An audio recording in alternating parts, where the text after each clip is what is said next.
Hello, and welcome to another episode of Point to Point.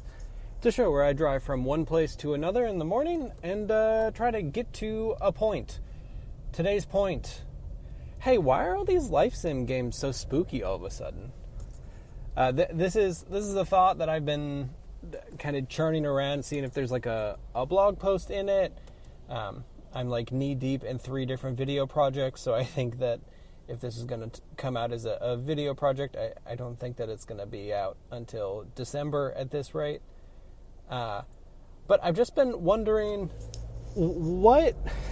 The life sim genre is very interesting to me. I continue to try to find the one that will end up working for me. I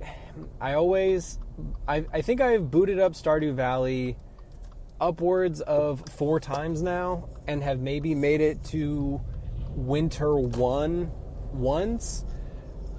It just, I don't know. Like, I don't have whatever it is where the dating, like, give gifts, fall in love with any of the people part works for me.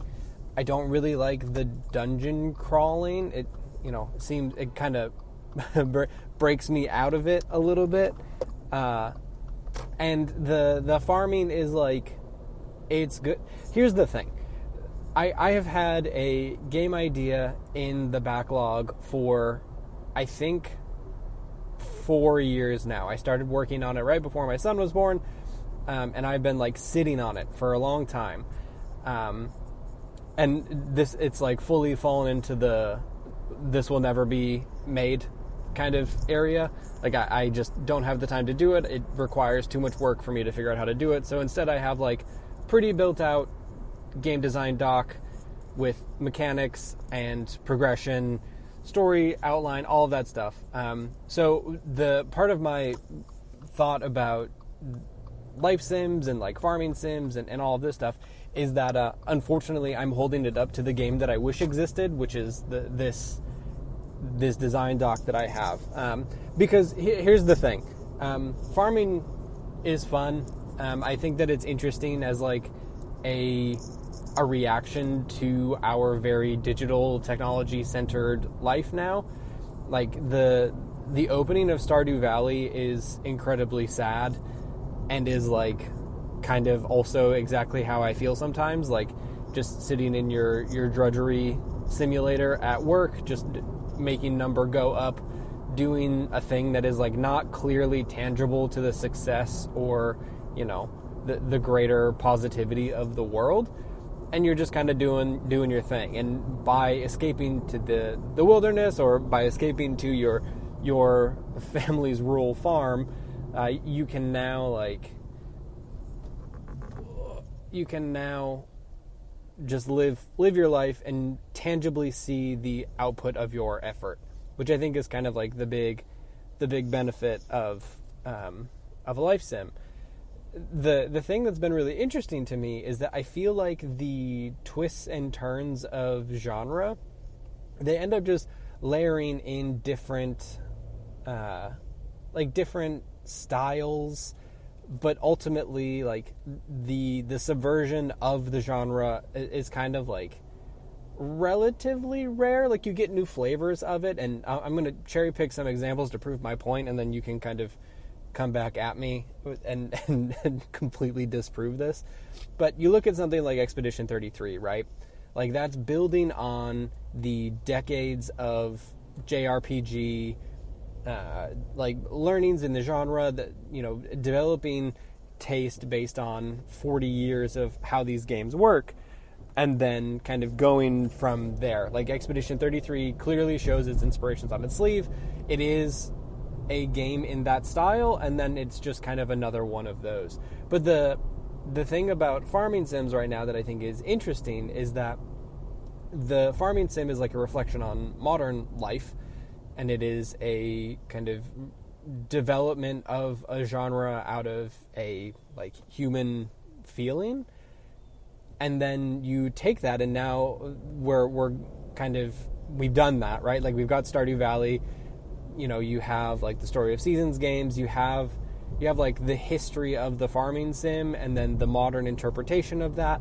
And now we've kind of gone the other way, where even stuff like Harvestella are like ways to incorporate like combat into these in like a bigger way.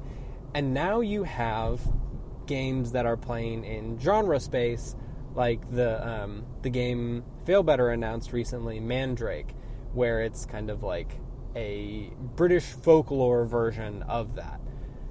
And I we're still kind of like trucking along in the like, oh, like here's a fun mystery and here's how all of this goes, but still you're kind of farming and kind of seeing the fruits of your labor. The game that has been interesting to me, and forgive me, I cannot remember its name right now, but it's the most recent announced farming sim. I think there's like 3 or 4 of them announced at SGF this year, and it's the one where it's kind of like a murder mystery, where there is you have a farming sim, but also someone in the town is a serial killer, and it's like this weird true crime twist on it.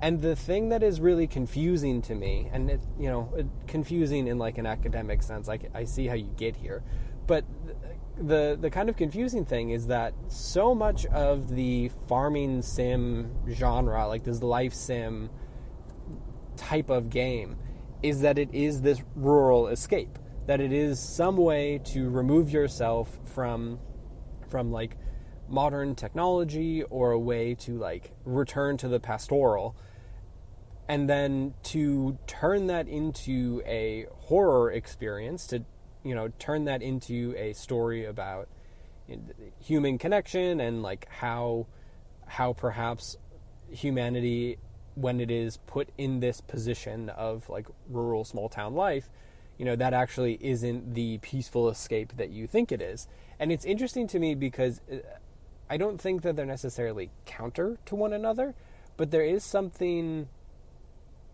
confusing. Like there's something kind of weird to me about this genre. Like it would be, let's see if I can throw together a poorly explained analogy. Like you wouldn't expect to see a version of a Stardew Valley farming sim, but also there's just doom in it, right? Like you're not gonna, usually you would not expect to play Stardew Valley and then also when you enter the mines you're slaying the demons that appear in your town, because like that's not necessarily like tied to what that game is and like what that game is trying to say. Like it's trying to say things about like returning to like pastoral setting is like a peaceful way to escape the modern problems that we have now. It's also a way like you will find personal and human connection in that environment instead of empty technological ones. This is also, I guess, kind of like now we're getting into a Stardew Valley, a Strand game, but it's just interesting to me that there has been like the next genre evolution of this genre that is kind of cozy, or cozy. That's a whole other topic for a different episode, I think. But this like genre that has mostly been about humble work and kind of very much seeing the input and output as you put into the world. And now it's kind of gone this horror route where now there's like a killer lurking. Now there is, an existential threat in something like Harvestella. The Season of Death is a cool concept, but is weird. And when it's juxtaposed against this game that's supposed to be about, finding connection and finding peace in the landscape. And I'm curious. I mean, listen, I bet a lot of these games were made in the last 5 years. And a lot of shit has happened in the last 5 years, so maybe that's where we're at. But I wonder if the farming sim plus this thing kind of take on the genre, how long that has left to it, or if we're kind of looking at, another really long tail genre like something like the JRPG.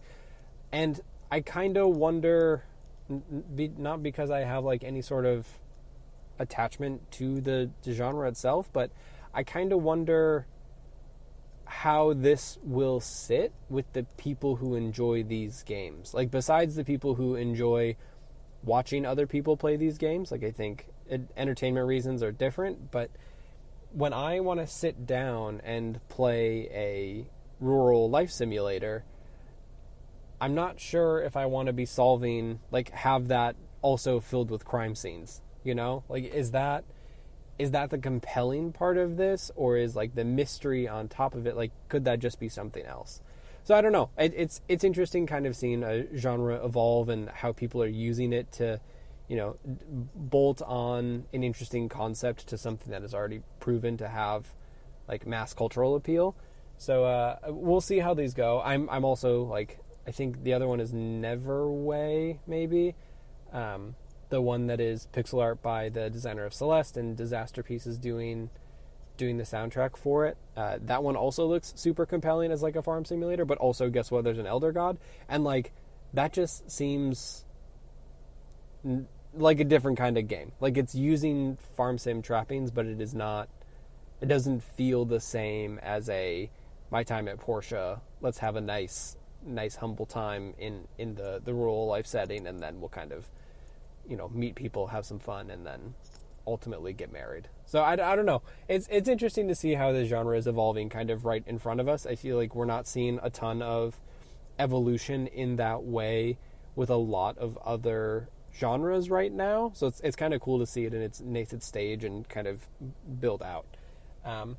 But yeah, that's going to be today's point, I think. I gotta go catch this train. These damn trains, they keep running almost on time. So this is going to be the end of today's episode of Point to Point. And the outro is, hey, thanks for listening.